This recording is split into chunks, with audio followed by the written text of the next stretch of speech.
ఎక్కడనైనా కానీ ఉన్నది ఉన్నట్టు మాట్లాడితే ఇంకోరికి నచ్చరు. ఇది వాస్తవం, అవునా కాదా? అయితే ఇది మన యూట్యూబ్లో బాగా వస్తుంటాడు ప్రపంచ యాత్రికుడు అన్వేష ఉంటాడు ఒక ఆయన. మాట నత్తే కానీ కత్తిలాగా ముచ్చట చెప్తాడు. పిల్లగాడు నత్తి చెప్తాడు కానీ చెప్పే కాడికి మాత్రం ఏక నెంబర్ కత్తితోడు కొట్టినట్టు నరికినట్టు చెప్తాడు ముచ్చట. ఆయన మీద కేసు పెట్టిరంట, కేసు ఫైల్ అయిందంట. ఆయన చేసిన తప్పేందంటే ఆ మెట్రో రైళ్ళ పైన బెట్టింగ్ యాప్ల మీద యాడ్లు వేసిరు కదా, అది అందరికీ ఇరుకున్న ముచ్చటే. అయితే ఆ బెట్టింగ్ యాప్లు వేసినందుకు వాళ్ళ వెనకంగా ఎంత ఓలోలు పెద్ద మనుషులు ఉన్నారో చెప్పాలి మాకు. దీని వెనకంగా దగ్గర 300 కోట్ల పైన అవినీతి జరిగింది.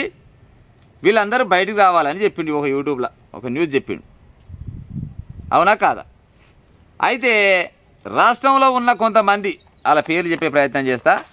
తెలంగాణ డీజీపీ జితేందర్ సార్, మళ్ళీ మెట్రో ఎండి, మళ్ళీ ఈరోజు ఎన్విఏఎస్ రెడ్డి, ఇట్లా శాంతికుమారి, ఐఏఎస్లు ఐపీఎస్లు వీళ్ళందరికంట మనోభావాలు దెబ్బతిన్నాయంట. మా ఇజ్జత్ తీసిండు, ఎట్లా మా మీద బదనాం చేస్తాడు, ఏ రకంగా బదనాం చేస్తాడని కేసు ఫైల్ చేసిరంట. నిజంగా కూడా బెట్టింగ్ యాప్ల ద్వారా ఎన్ని కుటుంబాలు నాశనం అయినాయి ప్రజలారా మీరు చెప్పురి. వాళ్ళందరిపైన రియల్గా కూడా ఏ పేపర్లో రాకున్నా కానీ ఫస్ట్ యూట్యూబ్లో స్పందించింది అంటే ఈ అన్వేష్ అంటుడు. ఈ పోరగాడు బెట్టింగ్ యాప్ల వల్ల ఎంతోమంది కుటుంబాలు భాగమవుతున్నాయి, వీటిని అంతా బ్యాన్ చేయాలి, వీళ్ళందరూ కొనవై లోపడేయాలి అని చెప్పిండు, అవునా కాదా? అయితే నిజం చెప్పిన పాపానికి ఇట కాదు అట్ట కాదా అని ఈయన లోపడేస్తే కాదా అని ఇవాళ కేసు ఫైల్ చేసిరంట. అవును, నాకు తెలియ కడతా. కానీ మెట్రో రైలు పైన ఆషామాషిగా వాళ్ళని అడ్వర్టైజ్ చేయొచ్చా ప్రజలారా? అంత పెద్ద మెట్రో సంస్థ పైన బెట్టింగ్ ఆడూరి, మంచిగా ఆడూరి, పత్తలాట ఆడూరి, రమ్మ ఆడూరి, క్యాసినో ఆడూరి, లేకపోతే అదేంది ₹1 పెడితే 10 రూపాయలు వస్తాయి, 10 రూపాయలు పెడితే 1,00,000 వస్తాయి, 1,00,000 పెడితే 10 లక్షలు వస్తాయి అని యాడ్లు వేరే వాళ్ళు ఎవరైనా చేయొచ్చా? చేయగలుగుతారు అట్లా? దానికి వెనకంగా ఎంతో కొంత అయితే సపోర్ట్ ఉండాలి కదా. పెద్ద పెద్దోళ్ళ సపోర్ట్ తోటి ఆ యాప్లు నడుస్తున్నాయి, అది నడుస్తున్నాయి అని పోరగాడు చెప్పిండు. మమ్మల్ని బదనాం చేస్తావా అని తీసుకొచ్చి ఆయన మీద కేసు ఫైల్ చేసారు. అంటే ఇంకా ఎంతమంది మీద చేస్తారు చెప్పు? ఇట్లా నిజం మాట్లాడిన మీద కేసు పెట్టడం న్యాయమేనా? ఓ పని చేయరు మరి. ఇప్పుడు అన్వేషి అనే వ్యక్తి మీ మీద ఆరోపణ చేసిండు, మీరు మంచోళ్ళే, మల్లెపు వసంటోళ్ళు, మళ్ళీ మీరు నిరూపించుకోవాలి కదా. మీరు మాత్రం నిరూపించుకోరు, వాని మీద మాత్రం కేసు పెడతానికి ఏక నెంబర్ ఉన్నారు. మరి ఎట్టొస్తుంది చెప్పురి? మామూలు వ్యక్తి ఒక అడ్వర్టైజ్ చేయాలంటే మామూలుగా చిన్న ఒక పేపర్లో ఒక చిన్న పెళ్లి రోజు ఇచ్చుకోవాలంటేనే దగ్గర 20,000 రూపాయల ఖర్చు అవుతుంది. అసోంటిది ఒక మెట్రో రైలు దాదాపుగా భారతదేశంలో ఉన్న వాళ్ళందరూ ఆ పట్టణంలో వస్తుంటారు, పోతుంటారు, తిరుగుతుంటారు.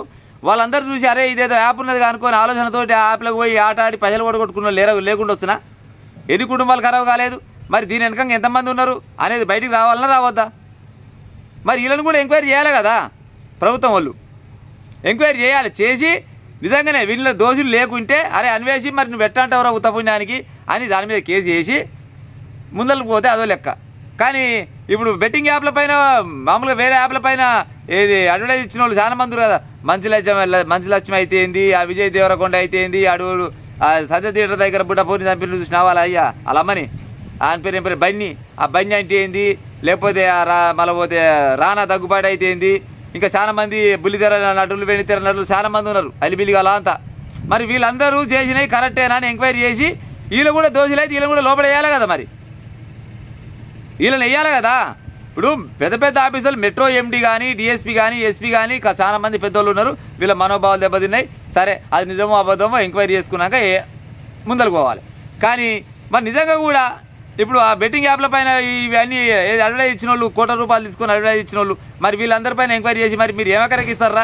ఇది లంగాట దొంగాట, మరి దొంగాట లంగాట పైన మీరు ఎట్లా మరి ముందుకు పోయి జనాలు ఆడమని చెప్తారు అని ఎంక్వైరీ చేసి వాళ్ళని కూడా లోపడేయాలి కదా. వాళ్ళని వేసినాక ఈ అన్వేష్ అంటూ లోపడేసి ఉపాయం చేస్తారా, బయటికి వెళ్ళగొట్టి ఉపాయం చేస్తారా అనేది ఇక గవర్నమెంట్ వాళ్ళ చేతిలో ఉంది. కానీ నిజం మాట్లాడినప్పుడు మాత్రం ఎన్నడుకున్నా కానీ ఒక గిసోటి పనులు అయితే తప్పయి. అది ఇప్పుడు కాదు, తాత ముత్తాతల కాడి నుంచి వచ్చిన ముచ్చటే.